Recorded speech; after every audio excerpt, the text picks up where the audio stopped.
anybody else. Hamlin gets hit from behind by Roxanne 3, 2, 1. Clean car, all rolling here. All good. What's going on, ladies and gentlemen? Welcome to episode 23 of the 4Y podcast. Super excited to be here tonight with you all. Got a lot to jump into, jam-packed show. But my man Cody, what's going on, dude? How you doing? I'm good, bro. How you doing today, man? Doing good, man. Excited to be here. Excited to talk some NASCAR, man. It's we got a lot to jump into. It's a full slate. For sure. Full slate of topics. Yeah, and man. I know you're already over there crunching numbers, man. I mean, it's a daily thing. You know, I wake up and the first thing I think about is crunching numbers. All right. I mean, Cody was so ready to go. He had the graphics to me on Sunday night. I mean, you know, I'm trying to make up for last week. We didn't have a show last week. I take full blame for it. A lot of things going on last week, but we're good to go this week. So I was like, you know what? Let me get my man Mike the graphics Sunday night so that we're fully prepared, ready to go to talk about this recap of Phoenix, man. What a race. What do you think? What a race it was. I would say definitely better than Vegas. I enjoyed this race a lot much more than I did last week's race at Vegas.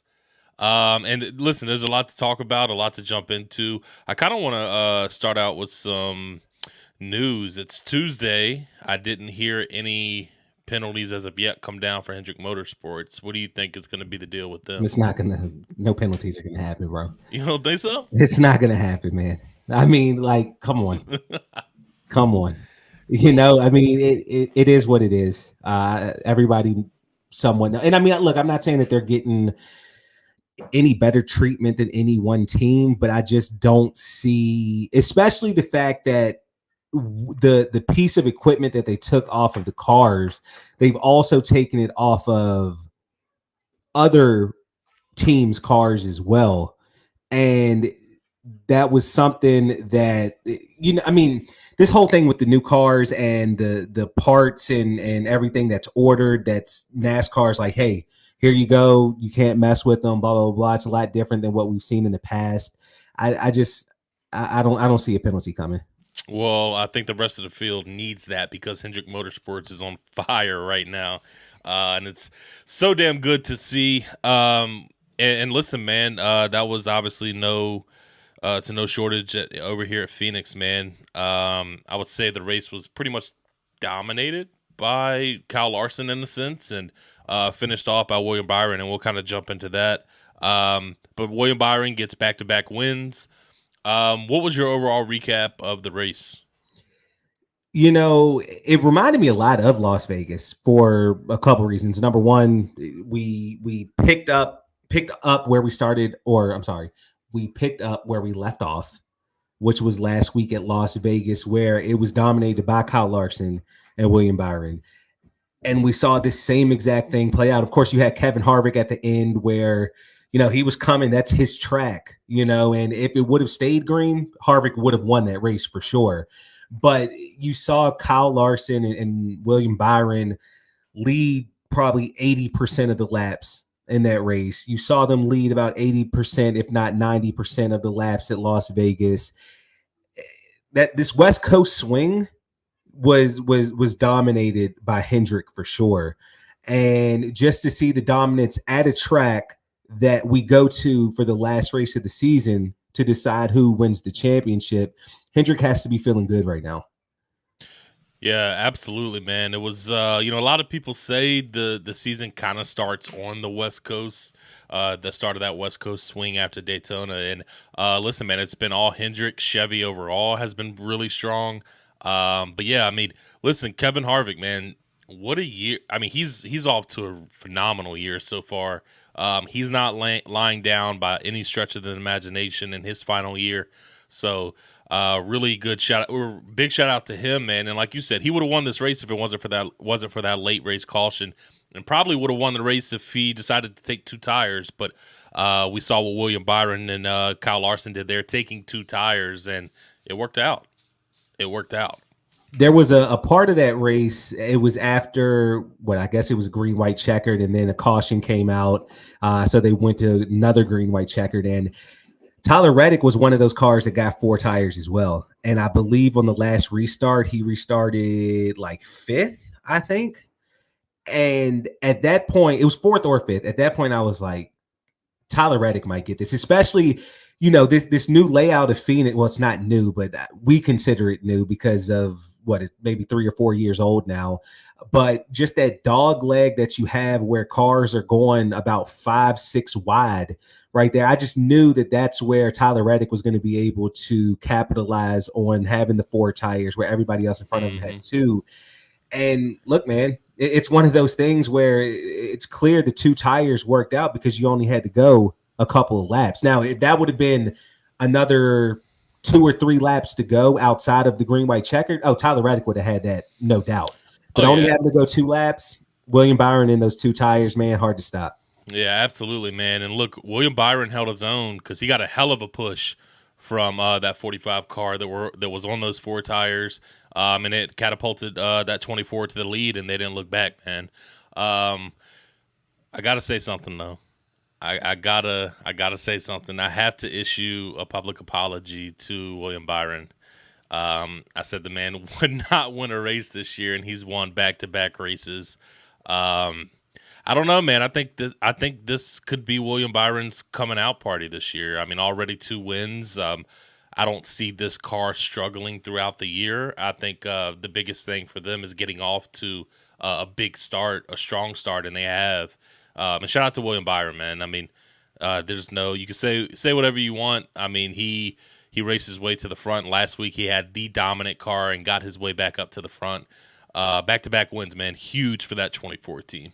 Definitely. And I know we were talking about it in our race chat. One of the biggest things, and this was before he won the race, one of the biggest things is, I believe it was after he won stage 1 at Phoenix, I had mentioned something along the lines of like, he already has 8 playoff points and he goes on to win this race. So now he's at about, 12 or 13 playoff points, and we're only 4 races in. I mean, obviously this heater that he's on, it's not going to last all season. We know that. But at the same time, to be in a position where you're 4 races in and you already have about 12 or 13 playoff points, if you're able to get to the playoffs and you have about 25 to 30 playoff points, you're basically punching a ticket into the next round. So This is huge for William Byron. I think it's huge for Hendrick Motorsports in general, just for the simple fact, and we'll see it in a second when we look at the top 10, but Hendrick, another strong day, getting all 4 cars into the top 10. So Hendrick is really showing off right now in these first 4 races of the season. Yeah, Josh Berry with the top 10 finish as well. Yep. Man, Hendrick, everything that you said, man, Hendrick is showing out. Kyle Larson's going to get his, man. He's got to be in that right place at the right time to finish he's those been in races. the right place at the right time, man. He just can't close it out. I digress, though. I'm not going to get heated about it. But yeah, let's go ahead and jump into that top 10 real quick. As you see, as we've talked about, William Byron got the second win of the season in back-to-back weeks. He finishes first. You had Ryan Blaney, who on that first green-white checker where Kyle Larson was bringing the field to the green flag, I thought Blaney was going to get him at first, man. It almost reminded me of when I guess he didn't have the position, and unfortunately, I don't mean to bring this up, but when Chastain and Elliott at the championship race last year, where Chastain kind of got below Elliott and somewhat spun him. So I thought that same thing was going to happen, but everybody held it together. Blaney finishes second. Tyler Reddick with his first top 10, let alone top 5 finish for 23-11. Kyle Larson fourth, Kevin Harvick fifth. We look at 6 through 10. We have, let's see, Christopher Bell, another strong finish. Chase Briscoe 7th, Kyle Busch 8th, Alex Bowman 9th, and Josh Berry. This is just his second time behind the wheel of the 9 car in place of Chase Elliott for the next probably month and a half. He gets a top 10 finish. So again, as we said, Mike, Hendrick is showing off. This is what I think Las Vegas, they got 3 cars in the top 10. Phoenix, they get all 4 cars in the top 10. Is there anything else that jumps out at you looking at these top 10 in Phoenix? Outside of Hendrick, not really. I do want to kind of focus on one driver, and that's Chase Briscoe. He has struggled to the utmost degree so far up until this race.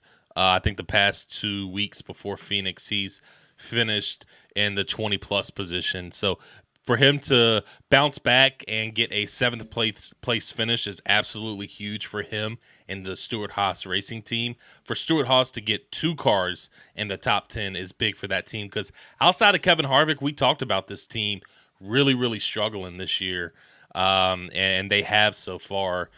So big shout out to Chase Briscoe. I think he's the one that sticks out to me most, outside of obviously Josh Berry and, your boy Ryan Blaney, man. That was right. yeah. Okay. But no, I can't remember who was it. Was it Larson that was out front, or was it Byron out front that was battling?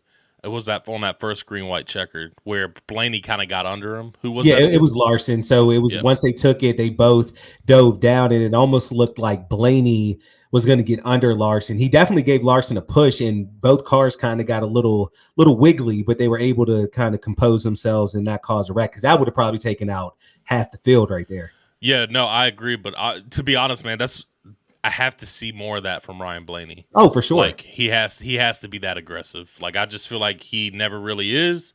And we kind of got a glimpse of that, and didn't get him the win, but it got him a second place finish. Very strong car today, Penske wise. And I'm not trying to be funny when I say this, but I want to get your opinion on what do you think the struggle is with Joey Logano these past 2 weeks. It's just obviously something we saw him start off strong, I believe the first 2 races.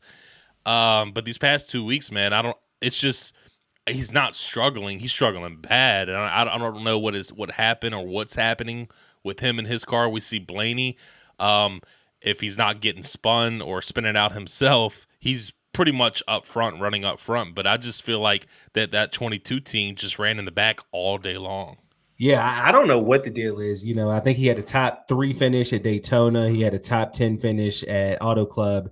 And like you said, these last 2 races, it hasn't been good. And what's crazy about it, though, is Joey Logano runs well at Las Vegas. He runs well at Phoenix. So to struggle at these 2 tracks that he normally runs well at, that is a little cause of concern. I understand we're only 4 weeks into the season, but it's still something to think about. Now, I will say this. And I think it was Larry McReynolds that brought it up. But they said last year, Joey Logano in the spring race at Phoenix, he was horrible. Like, I think they said like he finished like outside of the top 20. And then what happened in the championship race? He won that, So I don't know if it has something to do with the weather, because we know it's a lot different in October and November than it is in March in Phoenix. So I don't know if that has something to do with it. If the team just absolutely missed the setup, I don't know what the deal is, but I do agree. Even though we're 4 races in, the defending champ he's struggling pretty mightily right now. Yeah, it's just something that I'm just not really used to see him struggling that bad. But I guess if he did last year, there's really not maybe too much cause for concern. I mean, we'll know Joey will be there in the end. I mean, we know he's going to have a good season. But yeah, man, it's time. I mean, obviously, time to jump into our first topic. But kind of sticking with Phoenix, again, Denny Hamlin does not finish in the top 10 in back-to-back weeks where he had a restart when he was in the top 10. And at this point, I didn't know what happened because they didn't really touch on it, I felt like. And then, I started getting in the group chat, people were like, did he take out Ross Chastain? Did he take out Ross Chastain? Supposedly that's what happened. Did he do it on purpose? That was up for debate, because it's like none of them were battling for a win. But Denny Hamlin did come out, and he did have something to say on his podcast. I'm actually going to play that now. Live, looking at a picture, I'm probably running 6th or 7th. I'm about to get passed by everybody behind me who's on fresh tires. I'm about to finish in the mid-teens. And I said, you're coming with me, buddy. Really? I did. Wow, that's not what I thought. It wasn't a mistake. No, it wasn't a mistake. Okay. I unleashed, I let the wheel go, and I said he's coming with me. To Denny Hamlin's credit, he did say he's one thing that I love about his podcast. He's brutally honest, which I really love.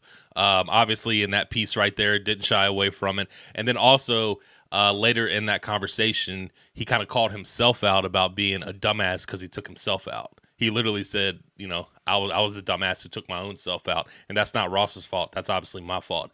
My question is, we've been waiting and waiting and waiting for Denny Hamlin to retaliate in any type of way. And he chooses to do it here at Phoenix very early on in the season. Neither of them were competing for a win. Do you have a problem with this? With his decision to kind of take Ross out? I mean, and openly admit it. We obviously know when people openly admit taking somebody out, they're going to get fined, or something's going to happen. So we'll see what NASCAR does. But I mean, yeah, man, I just got to get your opinion on that. Yeah, I mean, so I look at it like this. Whichever driver starts the feud, I mean, it's rare that you're going to see this feud start when the drivers are, competing for a win. They're 1-2, and then it happens. Like all the times that it seems Hamlin and Chastain got into each other last year, they might have been in the top 10 possibly. Sometimes they were in, maybe top 15, top 20, but these weren't cars that were fighting for the win. So, I mean, True. Some people are going to look at Denny Hamlin and say, like, well, why didn't you wait for a better opportunity? Well, and to your point there, outside of, I think it was Pocono where he forced him into the wall, he didn't even really get into him. All those interactions between them were Ross's fault. 100%. And the crazy thing about Pocono is while, he didn't do anything wrong, Pocono, it was just like either Ross was going to have to lift or go into the wall, and he chose the latter. Denny Hamlin got penalized and didn't even win that race. So, that sucks. But at the same time, I look at it like this. We've been waiting and waiting and waiting for Denny Hamlin to get Ross Chastain back, right? And it's one of those things where I've heard drivers say that, listen, when the season's over with, if the situation didn't happen in the last few races, everything's wiped clean. You move on to the next year, right? And the last time Chastain and Hamlin really got into it was was it before the playoffs last year? So, I mean, Hamlin had a absurd amount of time to get Ross Chastain back. And I don't know if he was trying to make it seem better in that on his podcast when he said that he knew that he was going to finish in the mid-teens because everybody else had better tires. So he was just going to bring Chastain with him. Okay. Like, you know what I'm saying? I just, good for him for getting him back, I guess. But it's just like, I don't really think that did anything, in my opinion, as far as, I guess it evened the score. But if I'm Denny Hamlin, I'm also thinking to myself, like, man, I really wasted my opportunity on this. Like, I would have got him back at Phoenix in the championship race. Oh, yeah. Like, he picked the wrong Phoenix race to get him back. But, I mean, I guess it's over with now, right? I saw where they had a conversation after the race. Didn't look like it was getting heated or whatever. I mean, at that point, Chastain, what's he going to do? Like, you got into Hamlin like 3 or 4 times last year. But still. Yeah, I think Denny said on his podcast that right after the race, Ross came up to him, and the first thing out of his mouth was, so I guess I had that coming to me, didn't I? And Denny was like, yeah, you did. And he said they had a conversation, and he thinks that him and Ross are in a real better spot now, and that Denny is going to move on, and he hopes, Ross does the same thing. As fans, I hope not, because this rivalry has been very good to watch. It's been very intriguing and interesting to watch. We don't have that in NASCAR anymore. And I feel like every week, ever since last year, midway last year, when it seemed like it was a trend that Ross was doing with Denny Hamlin, and even really going into this year. But I would text you or text the group and be like, "So you think somebody's going to wreck somebody? You think Denny's going to get him back here?" It's just it like brings that rivalry back that I feel like isn't in NASCAR anymore. That honestly really ain't in this, not really in sports much anymore. Like. I love, people might have a problem with this, but I love the Grizzlies and the Warriors going back and forth the way they are right now, just because I want some type of rivalry in sports. And I feel like in NASCAR, we have not had that in a long time until Denny and Chastain. And if they, race clean and it's not there anymore, that's going to be, as a fan, it's going to be kind of, I guess, I don't want to say a letdown, but it would be kind of deflating in a sense. Now, do you feel like the reason, especially in NASCAR, that we don't have as many rivalries as we did in, the 90s and, early 2000s, even before then? Do you think the reason though is due to money? Like when you really think about it, right? Like NASCAR, it's all about sponsorship, right? And if you have two guys that are just going at it every single week, wrecking each other, the sponsor is going to look at it like, look, either this has to stop or we're leaving the sport.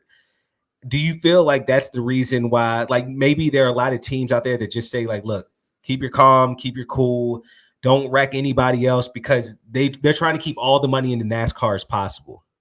Yeah, I think so. I think that plays a huge factor, especially, kind of like you alluded to in the times that we're in now. Like, things are more expensive. Sponsorship is harder to get these days. I definitely think it plays a factor. And it's just kind of unfortunate, man, because, that rivalries bring excitement to the sport. It gives you something else to look forward to outside of the race. And, we're going to have our week to weeks where somebody's going to get into somebody and they're upset and they'll say something. But I never feel like it carries over into the next week. That little spit between Chase Elliott and Kevin Harvick was fun to watch, but that didn't really last too long either, And I'm not saying these guys have to hate each other. I'm just saying like I would love that to have that rivalry back in the sport. But I think to your point, absolutely. I definitely think that money plays a big factor into it. And I'm honestly kind of shocked Denny Hamlin did what he did, being a car owner and everything. I kind of see Denny the more as, one, not take your own self out in the process, but kind of doing something like he did at Pocono, or if he's behind Ross going into a corner, bump him when you're not supposed to. I would expect Denny to do something like that. And this just kind of seems deflating. Like, Yeah. it just didn't really do anything for me. So I Yeah, I don't agree with have a problem with it, but it's not like I'm like, go ahead, Denny, good job, buddy. I mean, Denny's got like at least 8 more wrecks to go to get even. But And that's what I was going to say or ask you. It's like, all right, well, Denny got him back, but Ross also did it to him like 3 or 4 times last year. So does Denny just use this as like, all right, we're even now? Or, is Denny going to keep that in mind, knowing that, hey, Well- Chastain is up on me if we're tallying the votes, Well, I guess it all depends on if you trust Denny Hamlin at his word. I mean, he did say later on in that podcast as well that he's not going to race Ross any different than anybody else. But that doesn't mean that he's not going to bump him out the way if it's to win the race. Yeah. So I don't know, man, and it all depends. But I had no problem with it. It was just the effect just wasn't there for me. Definitely. No, I'm with you, man. I guess I just figured that it was going to be a little more dramatic than what it was. But I wonder if a lot of that of the dramatics wasn't there because maybe everybody thought that it was not going to happen after the year passed. You know what I'm saying? Well, I mean, Denny did mention on his podcast that Ross picked up right where he left off. I don't remember this, but Denny said that Ross wrecked him at the Clash. So I don't remember that, but that's what he said. So Okay. All right, man. What topic you want to go into next? Let's stay on the Phoenix topic, right? Like we talked about the recap, we talked about what happened between Chastain and Hamlin. Let's talk about something that we didn't see much of, and that's dealing with cautions / stages. Okay.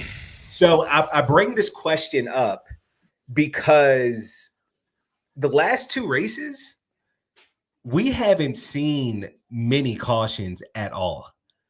And us being from Virginia, us going to the Richmond race every single year, or both Richmond races every single year, we're used to seeing that there. We're not used to seeing that at these other tracks. So my question is, should NASCAR have more stages in each race? What do you think? Man, that's a tough question because you look at these past 2 weeks. One, it's easy to fall victim to the moment, which would be this year, these last couple of races that we witnessed with Vegas and Phoenix. And just to be blunt, how boring they were outside of the ending of the race when we had those green, white checkers that NASCAR paid those drivers to wreck on purpose for. So really outside of that, it's a rather boring race. It's just You know, it's no question about it. And you know, I know there's been conversations before. Should NASCAR take stages away? Should, you know, they add stages? And I don't know, man. I mean, I guess it all depends on if you feel like.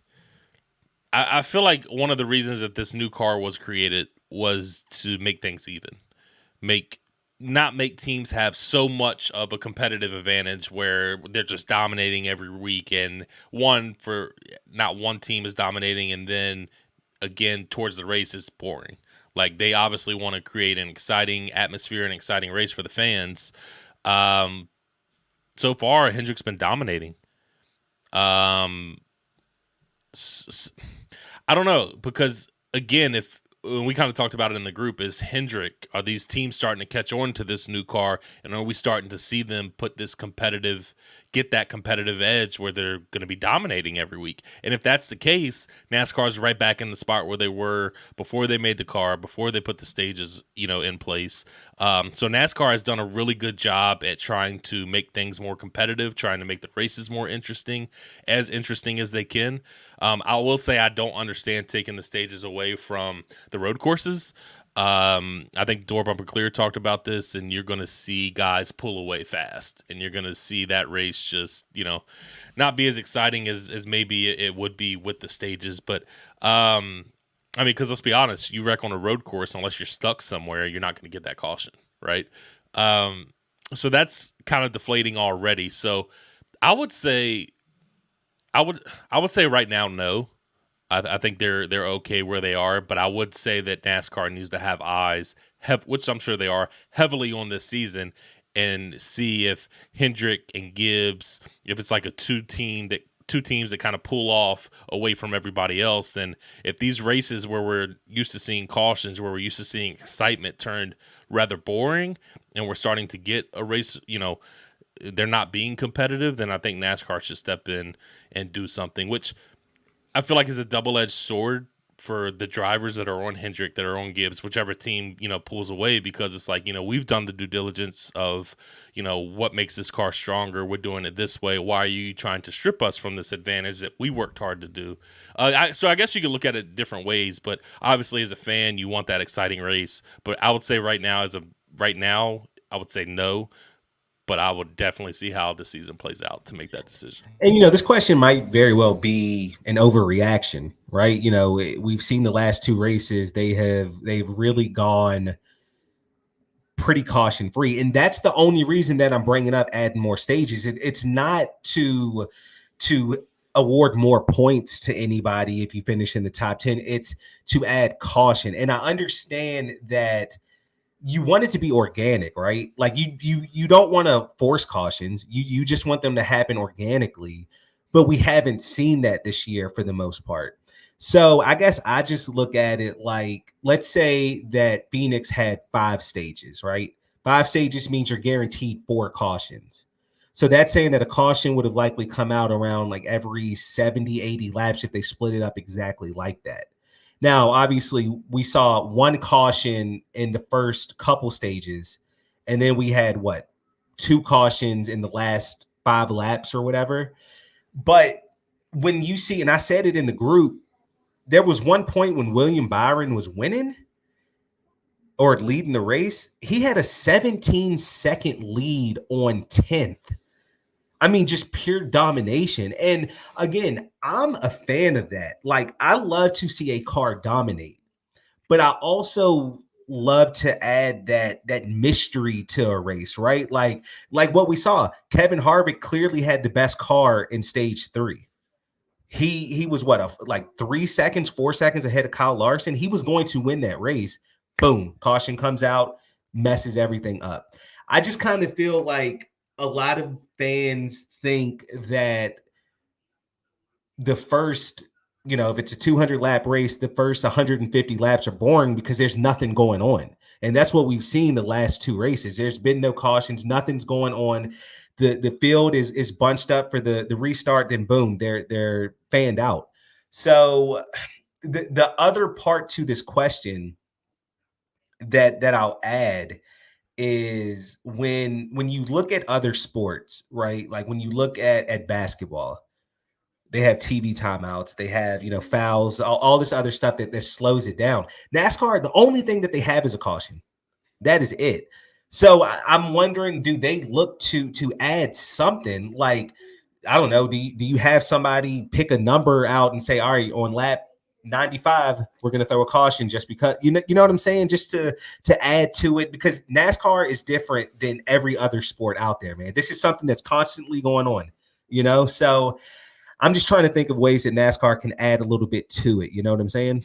No, exactly. And I get that. And something else I've noticed this year too is, yes, there have been strong cars as far as, the number 4, Kevin Harvick, William Byron. But these past 2 races, I also felt like whoever won the restart, they were gone. Like, no matter who it was. So I think passing as well has become an issue with these cars, at least so far.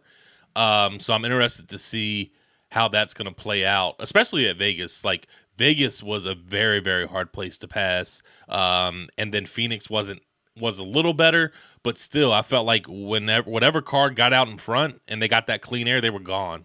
They were gone, and nobody really was catching them. I know Kevin Harvick was definitely probably the best one to do that as far as closing lap times. But really, man, I felt like these past couple of races, whoever won on that restart and got out in that clean air, they were just out of there. Big leads. That's where it is right now, man. It's like, and they talked about that. They talked about how dominant William Byron looked when he had clean air. And I mean, this is in both races, in the Las Vegas race and in Phoenix, but it was like once he was in second, his car was not handling as well because of this dirty air. And we saw at Phoenix where there was a point where William Byron, who had dominated that race, he got behind Larson. I think it was after stage 1. Larson beat him out the pits. They restart side by side. Larson gets ahead. Byron started slipping back, especially that third stage. I think he was, before the caution came out, he was about to go to 5th, I think. It's crazy to see what clean air can do for this car. So it does make you wonder, do you need to have a strong car the whole race, or do you just need to get up front and the clean air is going to help you out tremendously? Yeah, man, all valid points, and I think those are points that NASCAR is going to obviously keep a very close eye on. So as of right now, I would say no on the stages, but it's something they should definitely monitor. Agreed. All right, so what do you want to do next?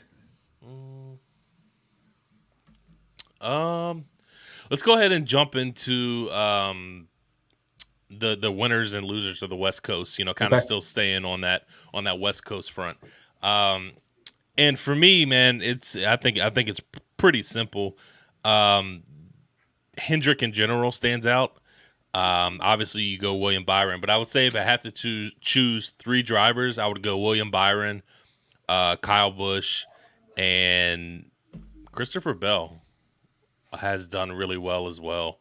And really just to the start of the season period. So I would say those guys are the 3 that really stand out to me. I would say honorable mention is Kevin Harvick. I mean, he has come into this season so strong, and it really, like, he's running so well. Like, and I thought about this earlier, but he's running so well. I'm kind of nervous for Stewart-Haas Racing, man. What are they going to do as far as replacing a guy like Kevin Harvick? Because it just does not look bright over there at SHR. But I would go those 3 are the ones that stand out to me. And, when I say William Byron, I kind of bunch Hendrick together with Bowman, and obviously Larson as well has been running really, really well. Yeah, I mean, for me, the winners, number 1 has to be William Byron, just because back-to-back wins, just looked great on this West Coast swing. 2, I'm going to go Alex Bowman, because, he was fighting for a win at Las Vegas. Wasn't necessarily up front at Phoenix, but he did get a top 10, and he also did well at Auto Club as well. And then 3rd, I'm going to go Kevin Harvick. He has 3 straight top 10s, all top 10s on this West Coast swing, 2 top 5s. Should have had the win at Phoenix last week. Harvick, and I'm with you, man. It's one of those things. Number 1, I'm scared for Stewart-Haas, because it's one of those things where, who do you replace him with?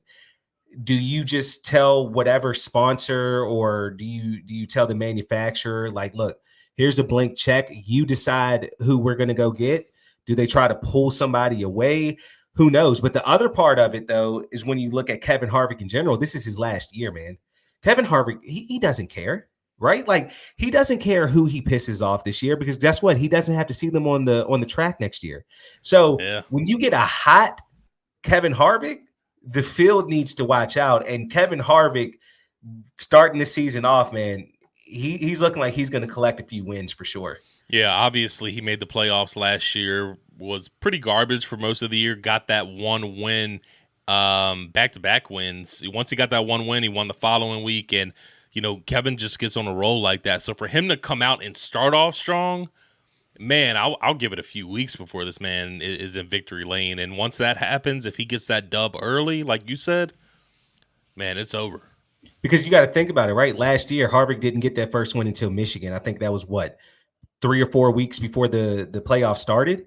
So you let this man get a win early on. Oh, my man's chilling now. He doesn't care what he does on the track. He knows he doesn't have to race for points. Exactly. So yeah, it's going to be scary for sure. But let's take a look at the losers. Who do you have as far as your losers go on this West Coast swing? Man, I know I'm going to have to go Joey Logano, man. I'm going to have to go Joey Logano. He's the one that sticks out to me. And listen, I know he had a good run here at Phoenix, but I would have to go Chase Briscoe as well. Chase Briscoe as well, man. I mean, just guys that honestly, I could go the number 10 who is running decent and then just spins. Or I know this past week he broke a tire or rim or back-to-back weeks, man. Yeah, back-to-back weeks. And of course I started him both back-to-back weeks, and I'm looking I'm like, oh, he's running 14th. That's solid for my third car. I'll take that, and then just spins. Immediately. I'm like, bro, I'm not talking about any of my drivers no more, man. But yeah, I would go them. And back a little, I don't want to say winners, but man, we're talking about it. Right there is RFK, dude. Right there. I think Chris Buescher is running really, really well. There was times he was kind of flirting with that 13th to 10th spot. And these are tracks that he's not always the best at. So he's improving as well on these tracks, on these types of tracks. So, and then going to Atlanta next week for that 17, and we know he's good at the quote unquote super speedways, but Brad Keselowski as well is super strong. But yeah, for me, man, I would go Briscoe and Logano. But if I had to pick one, I would go Briscoe just because my concern with him is way higher than Joey Logano's. So I could easily say Joey Logano, but maybe it's just the expectation that I have for this guy. I'm going to pick one loser. And while he got his first top 5 of the season this year at Phoenix, I'm going Tyler Reddick. Tyler Reddick at Auto Club, he finished 35th. Oh, I'm sorry. He finished 34th. At Vegas, he finished 15th. And then, of course, he gets that top 3 at Phoenix. But you look at 23XI, they're in their 3rd season. I understand Tyler Reddick is with a new team, but I think we can all agree, and I know it's not just as simple as moving into another car and just dominating, but I think we can all agree that 23XI's equipment is better than RCR's equipment.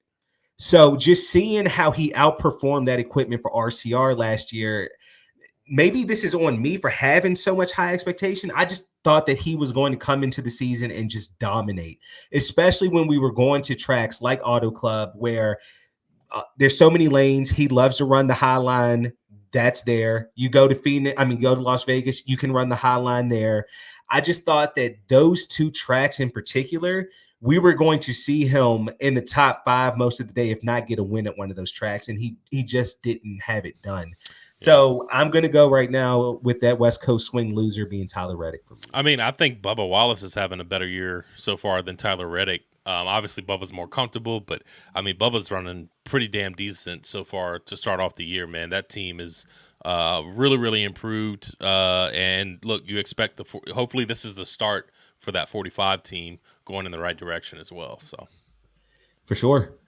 All right, man. I think it's time to hit my favorite part. I was about to say, go ahead, man. Kick it off. Over under. I love this, and the reason that I love it is because it's like I truly have no idea what I'm going to pick that week. I try to find the past few races and see if there are any trends, And from there, I just go with it. So looking at it this week for our over-under, we're going to start off with, if I can pull it up, there it is right there. William Byron, right? We've been talking about him all day today.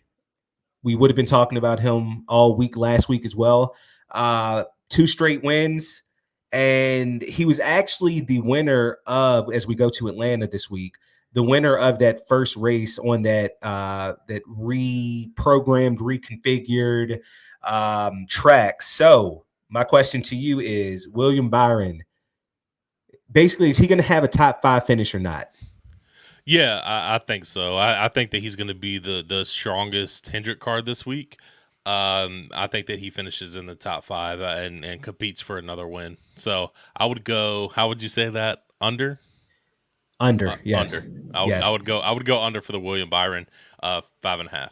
Yeah, I'm going under as well, just for the simple fact that, I think we can agree that William Byron does well on super speedways in general. And when you kind of minimize the track a little bit, you're going from 2.5 miles to 1.5. He got that win in the inaugural race. I just kind of feel that he's going to keep this momentum up. Not necessarily saying he's going to get the win, but I think he's going to be up front. He does finish top 5. So moving on to the second, we got Toyotas. So it's our Toyotas in the top 10, over under 2.5. And let me give a little insight on this. So last year in the first race, Toyotas had no drivers whatsoever finish in the top 10. And then in the second race in July of last season, they had 2 drivers finish in the top 10.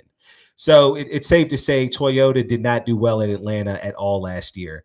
So, Mike, do you think Toyotas, can they get 3 cars in the top 10, or will it be under 2? So I'm going to go 3. I think they get it done this year as far as, getting more than 2 cars. I think it's going to be Denny Hamlin, Bubba Wallace, and Tyler Reddick finishing in the top 10 this week. So I'm going to go over that 2.5. I have confidence in all 3 of those drivers. We know Bubba's really strong here. Denny is strong as well. And look, I just expect, last week to kick off for Tyler Reddick. So I'm going to go 3. I'm going to go over. I'm actually going to go with the under here. So, and I think they're going to get exactly 2 in, and I think it's going to be Denny Hamlin and Bubba Wallace. Maybe one pushes the other across the finish line first, who knows? But I just look at it, and I just kind of feel Ty Gibbs isn't going to be able to get it done. Maybe Martin Truex can sneak into the top 10. Tyler Reddick, who knows? But I feel confident Denny Hamlin will and Bubba Wallace will, but it's over under 2.5. I only have 2, so I'm going with the under there. Well, I mean, if you don't have faith in Tyler Reddick, just remember a guy who's been really strong so far this year, Christopher Bell. Forgot all about Christopher Bell. My man's been running good. Yeah. True, very true. All right, so the last over under deals with Trackhouse racing.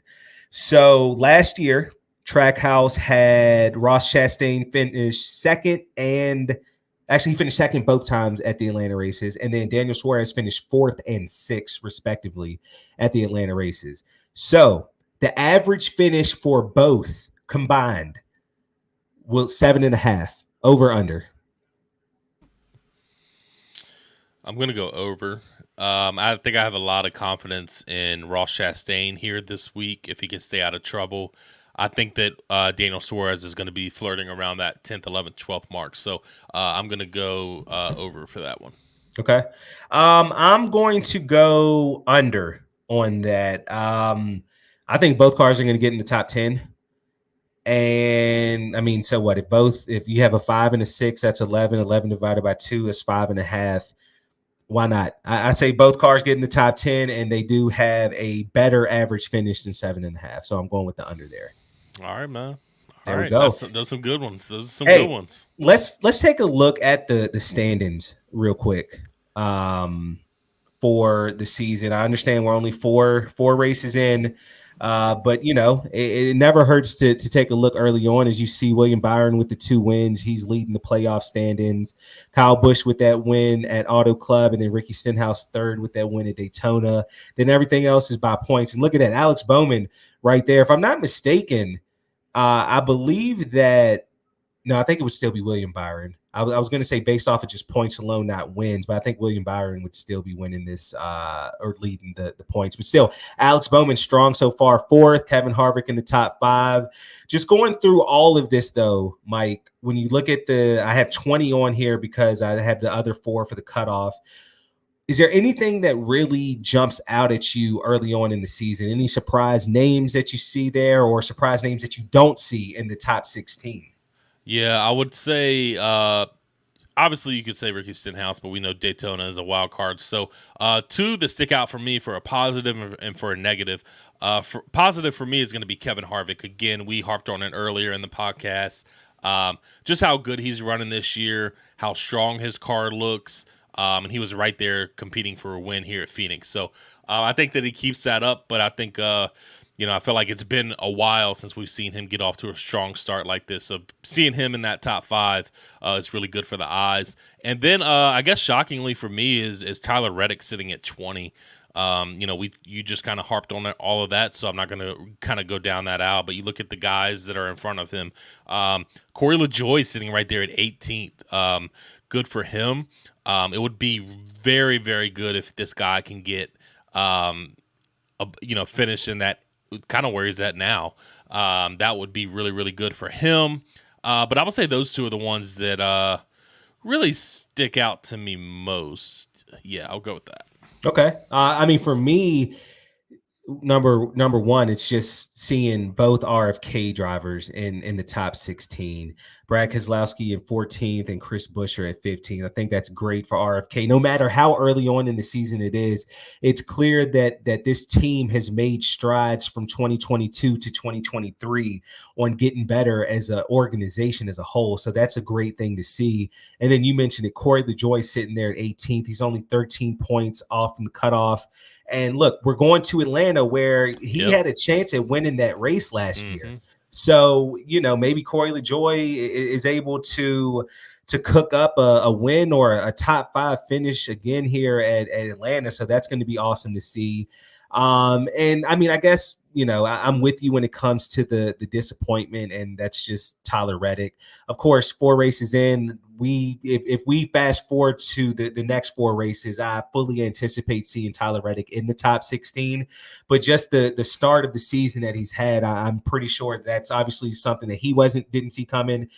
2311 didn't see coming, and I surely didn't see it coming. So I'm gonna go with Tyler Reddick kind of being my surprise right now in a bad way. Yep, I agree, man.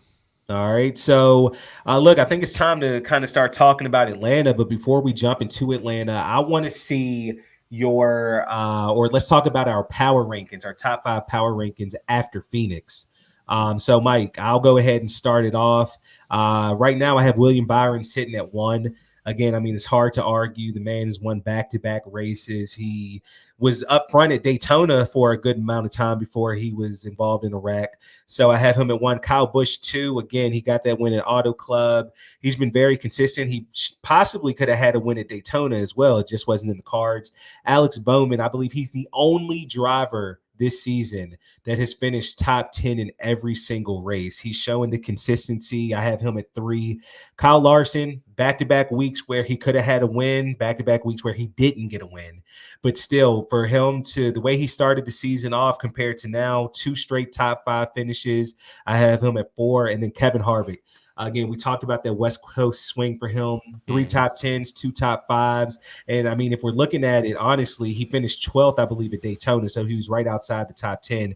So far, a very strong season for Kevin Harvick. I have him at 5. What are you looking like, Mike? William Byron and Kyle Busch, kind of the same that we have for obvious reasons for William Byron. 1, just kind of shocked to see him sitting where he is, but kudos to that 24 team and to William Byron, man. They've earned those 2 wins. Kyle Busch has started off strong this year on a new team in that number 8 car. Kyle Larson has been very strong this year. Hasn't been able to put the finishes together, but he will. So that's coming for him, very strong for him. And Christopher Bell, for me, man, I just think has run so well this year. His back was up against the wall multiple times last year and was able to pull through. And he's having a phenomenal season so far. And then just Ross Chastain. I think the Ross Chastain thing is just because I felt like this team in general was going to take a step back. And really, outside of last week, he's been pretty damn solid. I would say now, kind of thinking about it and looking at it, I would probably put Kevin Harvick here for all the points that you made. But again, Ross Chastain, just the fact that he's being able to kind of continue it into this new season, I think was, I don't want to say a shock, but it's just something I didn't expect. That team in general is running very, very strong. Yeah, for sure. So just thinking of Atlanta in general, man, I just want your thoughts on what you're expecting in that race. A lot of chaos. Yeah. A lot more excitement. I definitely think that it's going to rejuvenate that fuse that we haven't had the past couple of weeks. I think we're going to get a green-white checkered where I feel like we always do. I feel like we get one each week, it feels like. And it's just going to be exciting, man. We're going to, I think coming here, I know a lot of people have mixed feelings about this track being resurfaced. Me personally, I love it. But again, I love the old Atlanta too. So I think this is one of the tracks that kind of worked out either way you looked at it. But for me, I expect to get a new winner this week. And, we'll jump into our winner predictions here again. But there's certain drivers that stick out to me that are really strong here. Denny Hamlin, strong. Bubba Wallace is strong. Ryan Blaney is always strong. So you got plenty of drivers that are going to be out there competing for the win. Obviously, William Byron and that whole Hendrick team. So I guess also one of the things I'm really looking forward to is seeing if Hendrick can continue their dominance. Whether they win the race or whether they're get how many cars in the top 5, how many cars in the top 10. I'm interested to see how that's going to play out coming to an Atlanta track that's kind of a wild card in itself. Yeah, this race has really grown on me when it was announced that they were going to reconfigure it, repave it, turn it into a super speedway type race. I wasn't a fan of it. I'm not the biggest fan of super speedway racing in general. And I just kind of felt like, what's the point of bringing this style of race into a smaller track? But when you see those two races last year and you just see, while yes, all the cars are bunched up, the track is so much smaller. So, it's you're not going to have that much time to really think of how you want to craft your move on that final lap or two like you would at Daytona or Talladega because of all the space you have. I think that adds a level of intrigue to this race that has really grown on me. But I'm with you. I'm in the same boat. I truly believe that we're going to see some chaos. We just complained about not having any cautions really the last two races. I think it's going to be plenty of cautions in this race come Sunday. And, the one thing about the super speedway style racing is, look, anybody can win it, right? So you see some names that you aren't necessarily familiar seeing, in the top 10 that's normally in the top maybe 30. So that's going to be interesting to see. I'm just ready for this race. I think that NASCAR is on to something right here, man, and I'm happy for it. So I'm just ready for a good race. Me too, man. I think it's time to dive into our past two winners since being, past winners at the repackaged Atlanta. And obviously you got William Byron and Chase Elliott being the last two. And I talked about how is Hendrick going to look, and our past two winners are Hendrick drivers. So, Cody, who are you going with this week to get the dub at Atlanta? Hold on. Before we do that, what's up? I want to show what the season standings look like as far as between me and you. Gotcha. All right, so I have them right there. So this is through Phoenix. This is the pick'em that me and Mike are playing this year. As you see, we have our winners, or who we thought was going to win at Daytona, Auto Club, Las Vegas, and Phoenix. And is right now, remember, this is the person who has the least amount of points is the one that is winning. So I'm barely ahead. This would be the first time that I've taken the lead all season. And honestly, if it wasn't for Denny Hamlin putting Ross Chastain in the wall, Mike, you would likely be ahead by about thanks, 10 Denny. points. Thanks. Yeah. But I mean, I do want to say something real quick when you look at this list, man. It's like last week or 2 weeks ago at Las Vegas, I remember, you were somewhat mad because you picked Kyle Larson to win and he basically had it in the bag, and then boom, a caution came out. He wasn't able to do it. Then you fast forward to this week, I basically had the winner picked. Caution comes out. I don't get the win. So me and you are getting very, very close to picking a winner. Maybe it happens. Maybe it happens this week. So I'll go ahead and let you know who I'm going with. And this might come as a shock, but I'm going with Ryan Blaney, the driver that I've been very hard on. Not allowed. Yeah, I know. But listen, I do remember when we were doing our season preview, I did say I think Blaney's going to get a win. And I do remember saying I think it will be at one of the Atlanta races. So I'm going ahead and pushing all my chips to the middle of the table. I think Ryan Blaney brings home the checkered flag at Atlanta this week. What about you, Mike? Yeah, I mean, I agree with you. I think when it came to Ryan Blaney, I thought that he would get one win this year, and I think we kind of both agreed that it would be at Atlanta. So I see you're going with race one, so I guess everybody can know who I'm kind of – I wanted to switch it up, who I'm going – I'm calling it now. I'm picking Ryan Blaney to win the night race at Atlanta down the road. But for me, man, I'm going with Bubba Wallace. Obviously, he always runs good here. He runs good at these super speedways. He was here in contention. I think the year Chase won it. And then we got those cautions like back to back. But Bubba Wallace, I expect, we already kind of talked on. I expect him to finish in the top 10, obviously, but I expect him to get his first win of the season coming very early in the season here at Atlanta. Could you imagine the confidence, the sigh of relief that would come for Bubba Wallace and that team if they are able to get this win this early on in the season? Yeah, I mean, again, it would be big for them, right? We're looking for this 23 team to take the next step. I feel like they're taking very slow steps, but in the right direction. Last year, they were able to get, was it one win, right? One or two wins? But the one win was in the playoffs. That's true. Yep. That one win in the playoffs. So he did not make it to the actual playoffs, obviously, but won that playoff race at Kansas, I believe, right? Yep, at Kansas. So being able, I mean, to your point, Cody, if he can go ahead and secure this win, get this out the way, I mean, this is where he can really start building that confidence, trying different things on different tracks, and not having to worry about having to get a win. I mean, every week it's obviously you always want to get a win, but if you have that win under your belt, you can start testing things. You can start being a little bit more creative. You can see what works a little bit more and what doesn't work. So I think it would be absolutely huge for him to get this win. Yeah, no, it definitely would. Again, I really think that here goes Sean, typical Sean, man. I think it would be huge. And I just, the biggest thing that you mentioned was that they would be able to try different things, right? Like they basically, if they get this win, they know that they're more than likely in the playoffs. So now you go to some tracks that for the first time that we would also see in the playoffs. And now you can really start experimenting with stuff, seeing what works, what doesn't work, so that you can be stronger for those races in the playoffs. But I want to ask you one thing real quick. And I know that this kind of goes back to Phoenix, but when you just brought up about once you get that win, you can try different things. I want to get your thoughts real quick on Ricky Stenhouse. So we know that late caution came that basically made everything go into a green, white checkered.